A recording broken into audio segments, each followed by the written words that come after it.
ओम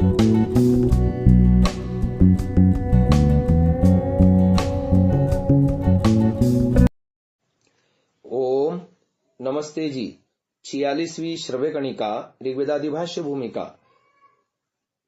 इस पर भाष्य लिखा है भूमिका भास्कर नाम से स्वामी विद्यानंद जी ने भी। हम आगे इसका व्याख्यान करने जा रहे हैं। ईश्वर प्रार्थना विषय में आगे विषय आया है, ओम विश्वानि देव सवितर दुरितानि परासुव यद्भद्रं तन्न आसुव। यजुर्वेदे अध्याये 33 मंत्र 3। भाष्यम। हे सच्चिदानंद अनंत स्वरूप, हे परम कारुणिक, हे अनंत विद्य, हे विद्या विज्ञान प्रद देव, हे सूर्यादि सर्व जगद विद्या प्रकाशक, हे सर्वानंद प्रद सवितः, हे सकल जगत उत्पादक, नः अस्माकं विश्वानि सर्वाणि दुरितानि दुःखानि सर्वान् दुष्टगुणांश्च परासुव दूरे गमय यद्भद्रं यत्कल्याणं सर्वदुःखरहितं सत्य विद्या प्राप्त्याभ्युदय निःश्रेयस सुखकरं भद्रम् अस्ति तन्न नः अस्मभ्यं आसुव आसमन्ताद् उत्पादय कृपया प्रापय। अस्मिन् वेदभाष्य करणानुष्ठाने ये दुष्टा विघ्नास्तान् प्राप्तेः पूर्वमेव परासुव दूरं गमय।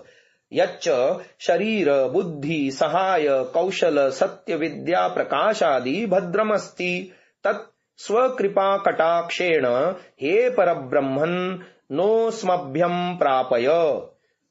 भवत्कृपा कटाक्ष सुसहाय प्राप्त्या सत्य विद्योज्ज्वलं प्रत्यक्षादि प्रमाण सिद्धं भवद्रचितानां वेदानां यथार्थं भाष्यं वयं विदधीमहि। तदिदं सर्वमनुष्योपकाराय भवत्कृपया भवेत्। अस्मिन् वेदभाष्ये सर्वेषां मनुष्याणां परम श्रद्धया अत्यंता प्रीतिर्यथा स्यात् तथैव भवता कार्यमित्योम। अब इसका आर्य भाषा में भाषार्थ लिख रहे हैं। हे सत्य स्वरूप, हे विज्ञानमय, हे सदानंद स्वरूप, हे अनंत सामर्थ्य युक्त, हे परम कृपालो, हे अनंत विद्यामय, हे विज्ञान विद्याप्रद देव, हे परमेश्वर, आप सूर्यादि सब जगत के और विद्या का प्रकाश करने वाले हैं तथा सब आनंदों के देने वाले हैं। सवितः, हे सर्व जगत उत्पादक, सर्वशक्तिमन, आप सब जगत को उत्पन्न करने वाले हैं। नह हमारे विश्वानि सब जो दुरितानि दुख हैं उनको और हमारे सब दुष्ट गुणों को कृपा से आप परासुव दूर कर दीजिए, अर्थात हमसे उनको और हमको उनसे सदा दूर रखिए। यद्भद्रम, और जो सब दुख से रहित कल्याण है, जो कि सब सुखों से युक्त भोग है, उसको हमारे लिए सब दिनों में प्राप्त कीजिए। सो सुख दो प्रकार का है।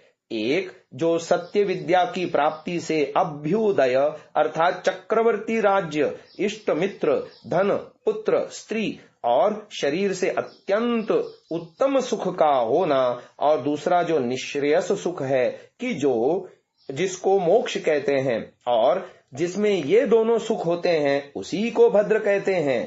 तन न आसुव, उस सुख को आप हमारे लिए सब प्रकार से प्राप्त करिए और आपकी कृपा के सहाय से सब विघ्न हमसे दूर रहें कि जिससे इस वेद भाष्य के करने का हमारा अनुष्ठान सुख से पूरा हो।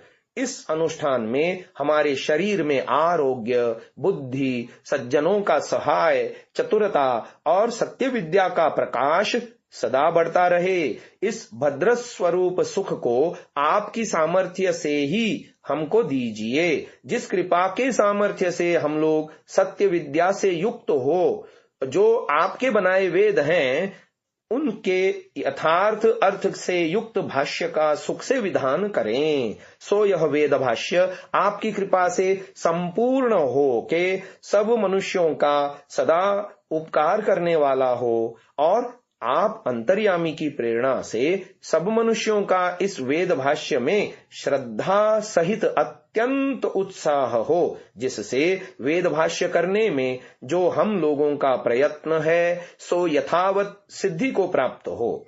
इसी प्रकार से आप हमारे और सब जगत के ऊपर कृपा दृष्टि करते रहें, जिससे इस बड़े सत्य काम को हम लोग सहज से सिद्ध करें। स्वरचित 8 पद्यों के द्वारा अपने अपेक्षित अवसरोचित भाव व्यक्त करके अब आगे विश्वानि देव मंत्र का उल्लेख किया जा रहा है। यह लेख मैं पढ़ रहा हूं। अब स्वामी विद्यानंद जी का ऋषि दयानंद के भाष्य के ऊपर वो टिप्पणी कर रहे हैं। इस मंत्र पर अनुक्रम की दृष्टि से संख्या 1 लगी है, जबकि सर्वप्रथम उल्लिखित सहनाववतु कंडिका पर भी 1 लगी है। विश्वानि देव मंत्र प्रार्थना मंत्र है। इस मंत्र द्वारा लेखक अपने लिए अनंत शक्ति परमेश्वर से कुछ प्रार्थना करता है। सहनाववतु कंडिका भी प्रार्थना रूप है। इस मंत्र की संस्कृत व्याख्या पूर्ण करते हुए इति पद के साथ ओम का उल्लेख किया है। भाषा व्याख्या के अनंतर संपूर्ण प्रस्तुत प्रकरण में 8 मंत्रों का और उल्लेख है, जिनमें प्रथम 4 मंत्र अथर्ववेद के हैं। इन मंत्रों के साथ अनुक्रम की दृष्टि से पुनः 1 से प्रारंभ कर 4 तक संख्या अंकित है। अगले 4 मंत्रों में यह अनुक्रम संख्या क्रमानुसार 5 से 8 तक चालू रखी गई है। संख्या अंकन के क्रम में पहले दोनों सहनाववतु कंडिका और विश्वानि देव मंत्र को क्यों नहीं सम्मिलित किया गया, इसके किसी स्पष्ट कारण का पता नहीं लग सका। संभावित कारण के विषय में कहा जा सकता है कि प्रथम कंडिका प्रार्थना पूर्ण आशंसा रूप मंगलाचरण है, जिसका संबंध केवल प्रस्तुत प्रकरण से न होकर संपूर्ण ग्रंथ से है। इस कारण वह अपने आप में पूर्ण इकाई है। उसके साथ लगा 1 अंक वहीं तक पूर्ण है। कुछ ऐसा ही कारण विश्वानि देव मंत्र के साथ भी है। इस मंत्र का संबंध भी केवल प्रस्तुत प्रकरण के साथ न होकर संपूर्ण रचना के साथ है। दुरित का अपाकरण और भद्र का उपायन समस्त रचना में अपेक्षित होने से अपने आप में यह भी एक स्वतंत्र इकाई है। उसके साथ भी 1 का अंकन न्याय युक्त है। इस औचित्य को कहीं विस्मृत नहीं किया गया। संभवतः इसी कारण ग्रंथ के अंत में ऋषि ने इस मंत्र को पुनः पढ़ा है। विश्वानि देव मंत्र में सब प्रकार के दुरितों को दूर कर भद्र की प्राप्ति की कामना की गई है। यहाँ ईश्वर को देव सवितः कहकर पुकारा गया है।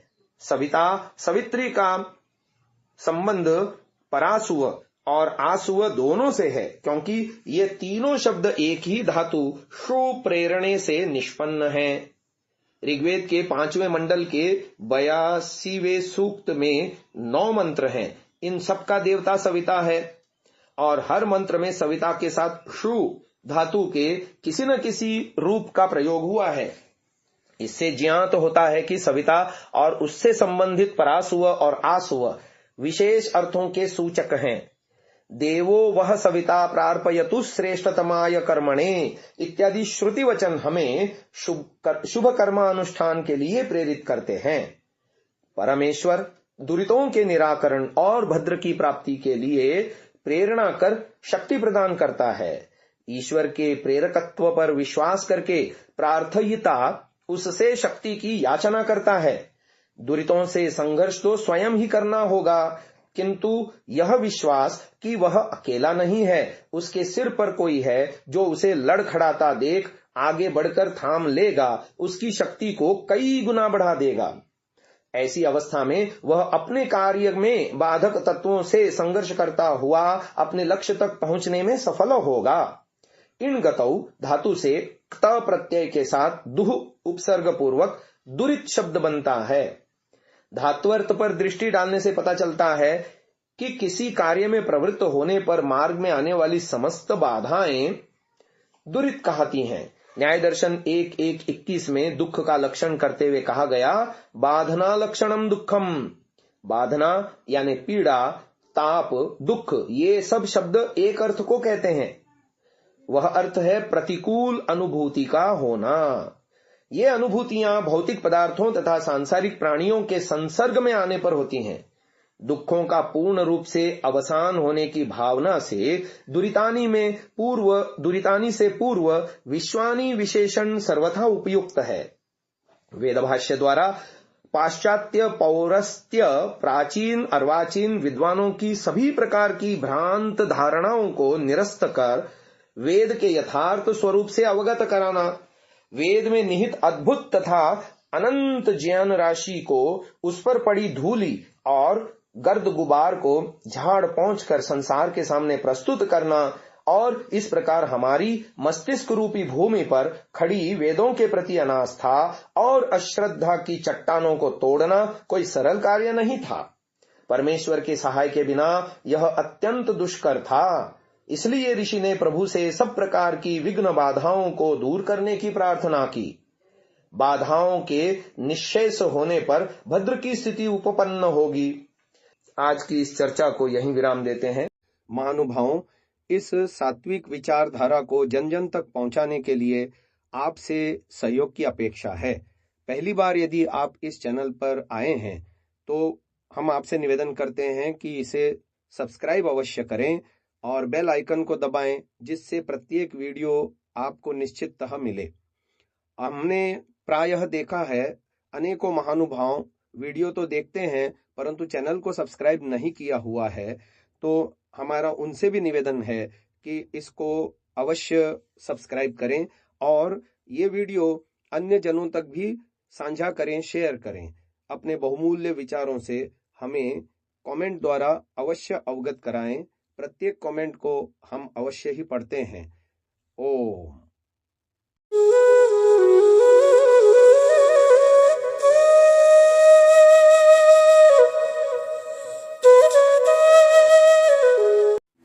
Download Sansa app, Rvirdal app, visit sansa.org, rvirdal.in।